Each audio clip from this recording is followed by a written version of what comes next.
What's going on, guys? Reisshub back with another video, and in today's video I want to cover a complete guide on how to VOD review. I started this series already with 3 separate videos on fights, basics and early game. However, they're a bit old now and I want to put them more up to date and finish this series off with the mid game and then going into the end game as well. This is by far the most requested series I've had to finish, so I'm going to be finishing it today all in one video. The timestamps for all of these are on screen now if you want to skip to a specific one, but if not, sit back and relax. Please like and subscribe if you haven't already, and please drop a comment down below if you want me to elaborate on any things I talked about in this video in a future video. Let's get into it. So let's get things started with the basics of VOD reviewing. VOD reviewing is the process of watching back over games with the intent of finding errors to correct and strong areas to highlight. Then you must put a plan in action to fix these errors. There's another way of also finding your errors within your game, and that's just simply thinking back over the errors of the match that you just played, kind of starting to write these down.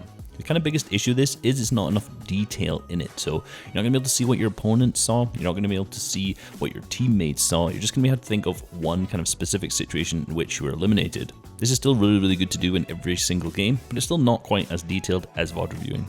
There are 2 ways in which you can VOD review. Firstly, you can record your gameplay, which obviously is very useful for someone on a PC. That gives you the exact POV of your screen with that exact detail, and even when it comes to things like minor crosshair placement, because it's just the exact gameplay that you've just played. However, obviously it takes up some of your CPU and GPU power, and it's difficult on console and mobile because you need another kind of format to actually be able to record this, such as a PC. Another thing about recording the gameplay is that if you're in a trio game mode, which obviously all of next year is going to be trio FNCS, you can actually hear the communication between your teammates, which is something obviously you can't do in replays. Then another way which most people do it is through replays. So obviously you don't have to record, and you can also use that camera angle to fly around, get more angles, get your teammates' angles, get your opponent's angles. You can just find ways and get much more detail than you could get through a recording. Both are great. I recommend using both, but honestly I prefer using replays just because you can get way more detail. VOD reviewing does not have to take a huge amount of time. You really can just do this for 5-10 minutes a day. After every single scrim you play, or even after every tournament, you may even need to go in for 10-15 minutes, just look quickly at the deaths and find a trend between all of these deaths. It does not have to be hugely time consuming. You can also team VOD review using Discord on PC. You can share your screen if you're using replays or server replays for tournaments, and have your entire trio VOD review, finding mistakes all the way through this way. So how do we get started VOD reviewing? Well, the first thing, if you've never done it before, you really don't want to overcomplicate it at all, because you're just going to try and find too many mistakes that need to work on, and then you're not going to end up improving on any of them at all. My advice for you is to focus on 1 or 2 key mistakes and keep track of these. Find trends within your gameplay to find the biggest errors that you're making, and then put a plan in place to improve on these problems. So who should you VOD review? Well, firstly, obviously VOD review yourself. VOD reviewing yourself will highlight the problems to you in your own gameplay, but it might not necessarily give you the answers.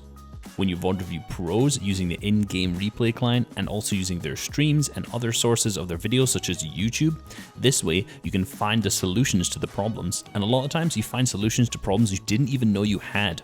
Watching other players' gameplay will really help broaden your spectrum of just small, even little mechanical things of what they do that you don't do properly. Now, some pros say they don't VOD review at all, such as Zate, for example, one of the best players in the world. However, you probably are not Zate. You probably don't have that level of skill. He clearly has a very good understanding of the game, whereas the average person does not, and they need to put a little bit more focus into finding their errors and improving them. So let's talk about fights and how to VOD review them. First, I like to categorize the issues that you find within your fights. You can categorize these any way you want. This is how I like to do it and how I like to recommend people do it.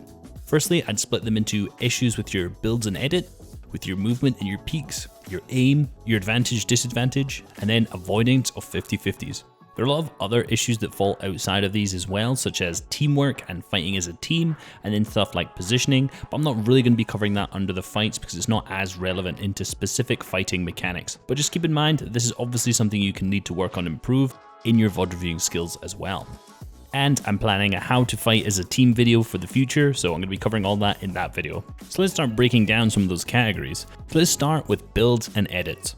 Now, you essentially need to find the edits and the builds that you are consistently failing in your own gameplay. This is fairly easy to do when you're watching your fights back. All you're going to notice is, oh, I'm consistently failing this edit, this build piece. In particular could be something really important, like a peanut bar edit. If you're consistently messing them up, not doing them cleanly, this is you identifying the issues. Then you need to put a plan into action to practice these and improve them.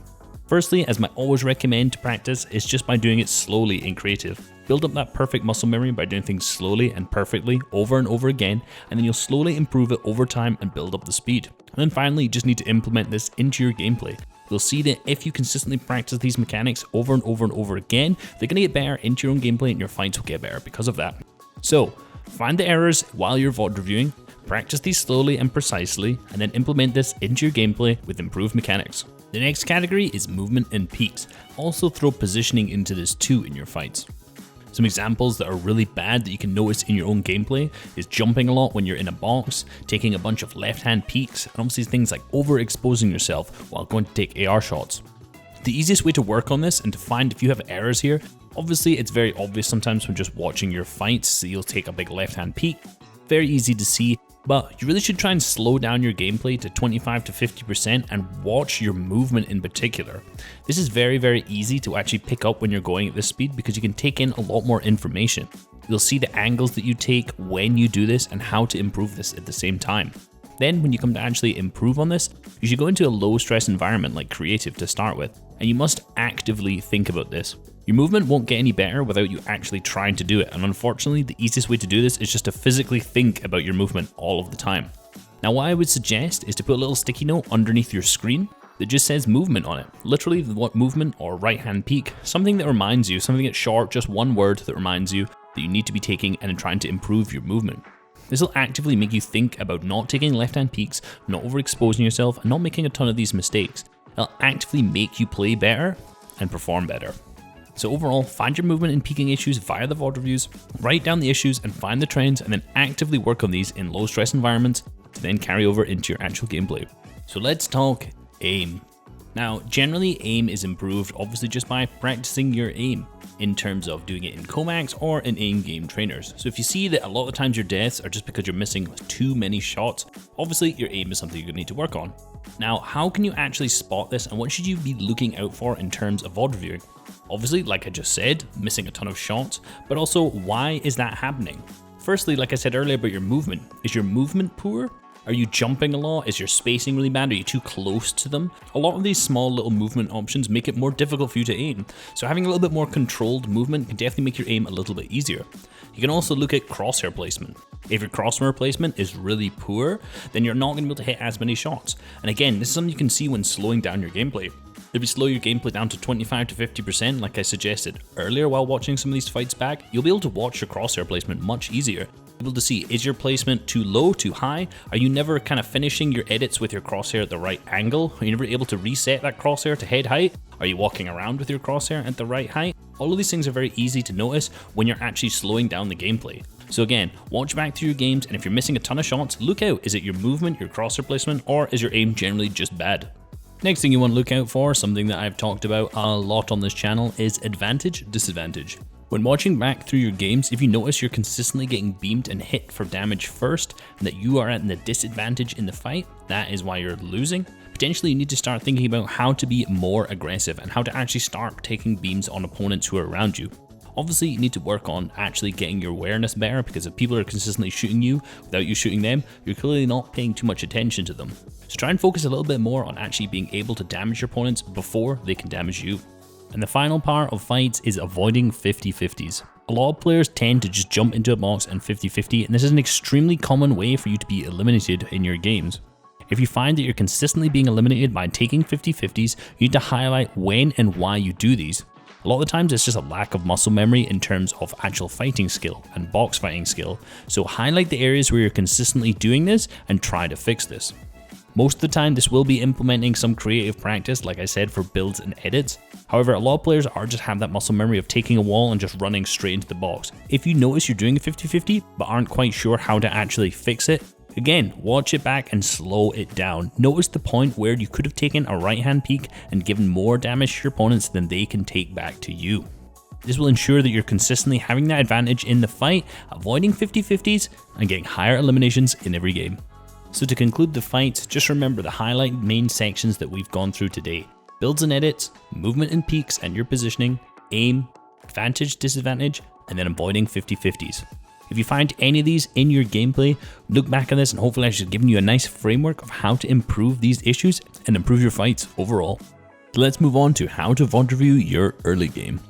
Now I'd like to split this into multiple different factors of what you can work on, so let's start off first with the drop. Now this isn't necessarily about where you drop, because that's really dependent on you, your preferences, and where you're used to dropping and where you know. However, obviously most of the time, being uncontested in stack tournaments will be better than being contested. Again, this isn't about how to choose a drop spot, but it's more about how to dominate that drop spot once you've chosen it. So let's first go into drop height. Drop height is extremely important to know exactly when you're going to deploy your parachute and where you're going to do this to ensure you have the best drop possible. There are two different options that you can do this. You can try get as low a drop as possible to be the first one to get a gun, which is really great when you're contested and you want to be able to get that weapon or chest first so that other players can't get it. The other option is to stay high and assess where you're going to land. Scope out multiple different areas that you can land when you're contested again to find a spot that's completely free. This allows you to get the gun, maybe get a couple floor spawns and a chest without actually having to fight instantly. While VOD reviewing your games, if this is something you notice you're consistently dying to, just not being able to win off spawn instantly, you don't even get a chest, don't even get a floor spawn, take a look at your drop height, try and plan out a drop, go into a custom game, go into arena, try find the best ways to drop for your POI depending on the bus route, and beat your opponents to that weapon. The next thing that's really important when you're looking at your drop is actually how much of an advantage you can get over the loot. Ideally, you want to get a drop where you and your teammates' loot path gets a larger amount of loot than your opponents. Let's take this example from Benji Fishy and Mr. Savage from the FNCS Duo semi-finals. You can see them landing in Salted Towers. You can see at this point, both of the teammates land on Trump Tower, which only has 4 chests total. Benji Fishy lands to the house to the north of that, which has 3 chests in it. And then Savage lands to the house that's southwest of that, which also has another 3 chests to it. So immediately, they're both on their landing spot have an advantage in terms of chest numbers. If Savage hadn't landed at this house down below, the opponents could have got another easy 3 potential chest spawns and could have rotated east to grab the chests there from the clock tower and the house to that side, giving them a loot advantage. Just because he ended up dropping on this one house, that cut off a bit of their looting path and gave them more loot. They ended up winning this fight very easily. But in your games, you really should be looking into your VODs to see where you're dropping and how much loot the other players are getting over you. If you're consistently getting less loot because your looting path is poor, plan this out a little bit better in your own POI. Similarly, we can go a little bit more in depth with that with each individual player's looting path. If it's solos, obviously this still counts to you, but once you've landed in a specific area, you need to be able to loot it as efficiently as possible. This means getting as many hard materials as quickly as you can from those high yield spots, and also hitting the chest in an efficient order that gets you through them as quickly as possible. This will give you an advantage over the other players who are contesting you here, and enable you to pick up easier eliminations because they don't have as good loot as you do. And if you're just going to be disengaging, rotation timing is something that's very, very important. Having this efficient looting path early on will enable you to rotate earlier and grab more materials as you go, get you a better spot for storm surge tags, and potentially W key earlier if that's what you're looking to do. And that leads me on to my next point, which is rotation timing. Rotation timing is super important when it comes to the early game because this sets up completely how your mid game is played. The earlier you rotate, the more chance you're going to be able to get into a good spot and get those storm surge tags that you need. The more stacked the games are, the more important rotating early is for you, so having that really efficient looting path is extremely important. In FNCS finals and DreamHack finals, essentially games that have the most high skilled players, you'll notice their storm surge strategies are to rotate this early. Before the first zone has even closed, a lot of these players are on a hill in a position to take storm surge tags. So rotation timing is extremely important. In terms of fighting in the early game, there are 2 things you really need to pay attention to: your materials and then your heals. Once you start engaging in a fight, the majority of the time you won't have looted to 555 materials, so you're going to be having low mats throughout the fight, which means that you have to be more careful with every single build that you place to be as efficient as possible and to not waste any of these mats. Keep an eye out for this in your fights. And also another thing is 50-50ing. In particular, want to reduce 50-50ing as much as possible, in particular things like bloom fighting, where there's almost no chance that you're going to actually pick up the elimination. And the reason for this is because you probably don't have that many heals. If the opponent beams you for a large amount of damage, you may not be able to heal off in this, and you need to reduce the amount of damage you take in fights as much as possible because you don't have those heals to waste. So ensure rather than 50-50ing, you're doing stuff like getting the advantage, using sneaking around, using right hand peeks, and getting great pinches. So in conclusion, know your looting path and have a perfect plan for this. Get your drop height perfect. Loot the hard materials early and be efficient in your looting. Rotate early, and if you're taking a fight, don't take 50-50s. Be careful with your materials and ensure that you have the advantage in these fights. So let's move on to the mid game. Now, a reminder that this is mainly for stacked games. This isn't really as relevant for arena games or low point cash cup lobbies, because in all honesty, the majority of the mid game there is just trying to win fights for people who are randomly W keying you.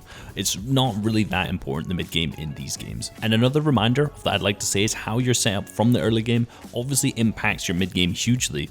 If in the early game you're not getting a good amount of loot, not getting a good amount of materials, then obviously your mid game will suffer. So if you're looking for issues, make sure you know really where you went wrong. If you didn't get any loot, don't try and start looking at your mid game as the issue, because clearly your early game was the issue there. So I like to split every single issue down into 3 separate areas for the mid game: rotation timing, rotation path, and positioning. Every kind of death you have falls into these 3 categories. If you don't get enough Storm Surge, for example, and you go down because of this, it's because of your rotation timing, paths, and because your positioning wasn't good enough to get you these tags. If you get pushed by a random fight, potentially you weren't in a good spot to start with. If you get held, it may have been your rotation timing. So let's kind of break down some of these individually. So the first element is rotation timing. We kind of talked about this already when it came to the early game, and specifically we mentioned rotating earlier will allow you to get a better position in the zone. This is still relevant in the mid game when it comes to rotating for other zones such as 2nd and 3rd. However, rotation timing is also important to make sure you don't get focused. In the 4th and 5th zones, if you're really late on rotating and haven't rotated in a timely manner, then it's very easy for you to get sprayed and focused and lose either a lot of shields, a lot of materials, or just be eliminated at this point. Rotation path is also something that's extremely important. Whether or not you want to rotate via the dead side to keep away from players, or you want to go into a congested area to find players to fight for Storm Surge or for elimination points, your path is extremely important. While looking through your mid game, it's very useful to actually just look at things from a plan view. You can either press 6 on your keyboard, which will show you your actual path that you take, or you can just go above in the replay mode and physically watch the paths that you take, and most importantly, where players are rotating around you. Plan these out in advance for whichever zone you get and ensure that you stick to these. If they don't work and you keep getting fought by other players rotating from POIs near you, replan and fix that. And finally is your positioning. Your timing and your rotation path don't really matter if you don't know where you're going, so ensuring you manage to get a good position is key in the mid game. Generally, I've talked about a lot of these positionings already, but up to 3rd zone is where you want to be in that center position. You also want to be sure that you're being very safe around POIs. A lot of times, a huge congestion of players will move into POIs to try and harvest out and keep their mats. So if you're going to go into POI, make sure you're A, on a high layer, and B, towards the edge of it so that you can actually escape easily enough. Because if the zone pulls that way, or pulls further away, and a huge amount of players are going to have to rotate from that one congested area POI, it's going to be very, very difficult for the players who are there. Same thing goes with hills and high ground. A lot of players will try to claim these high ground spots early, so if you're not there early, you're going to be very tough to actually be able to get a good spot on this hill, which again is why rotation timing is so important. Ensuring that you're set up in a really good position in the 2nd, 3rd, and 4th zones will make your rotates so much easier and ensure that your longevity in the end game is increased. So overall, for your deaths in the mid game when you're looking at these, remember, every single time you have an issue, try and split up and think of these 3 elements: your rotation timing, your rotation path, and your positioning. If you get into an awkward fight that you didn't mean to, or you lose a ton of materials making a very bad rotate, think about these 3 elements and how to fix them, and your gameplay will improve massively. Finally, endgame and how to VOD review this. Firstly, again, remember, endgame is when zones start moving, so if you're in the position in 5th zone when the first moving zone starts moving and you don't have good materials, you don't have good loot, you maybe want to look back to your early game and your mid game to see actually what happened there. But again, there are a huge amount of aspects that go into endgame, and I can't break down every single one of them, but I'm going to go through a list of kind of the main ones and how you want to think about every single death. So if you have a death here, you're going to break it down into each one of these and see how you could improve these aspects. These aspects are your vertical positioning, aka your layering, your horizontal positioning, impact eliminations, your mechanics, and your usage of mobility. So let's get into layering. It's a pretty broad topic. It can go from playing complete low ground to a great mid ground layer to playing high ground. But either way, all you want to do is focus on checking if you're on a good layer or not, and this is why you died.